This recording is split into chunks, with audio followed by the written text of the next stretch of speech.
Hi, this is Eric. I was asked 2 questions on my videos because I didn't show how to do it.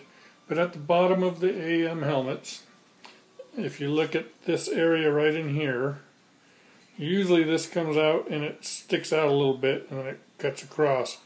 I just take my belt sander or my Dremel or a drum sander and I sand from here to there until that lines up, so that my S trim, when I put it on, it lays perfectly on there, and it'll come up and actually touch the ear here, so it kind of hides the gap like this side does. So basically I'm just sanding off this. You could probably use shears also if you have some shears that'll cut it, but the ends are pretty thick plastic, so shears don't do a real clean job on them usually, but I just use a sander. The other question I was asked was the mic tips, because it's kind of curved inside there where the mic tips go. I just basically drill a hole and I insert the bolt in the hole, and it comes with a lock washer and a flat washer.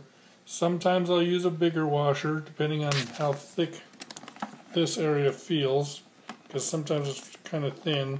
He did do a reinforcement spot on his newer ones on the AM 4.0s, which is nice. But you could put a larger washer, which helps spread out the pressure. But when I put the bolts in, I just do it hand tight. And I do it pretty tight, but just with by hand, not with a screwdriver and a wrench. And that'll flatten out a little bit of the area in here, which makes that mic tip lay flat.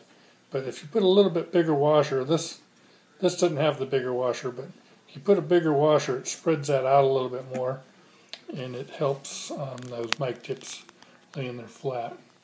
Well, hopefully that answered your questions, and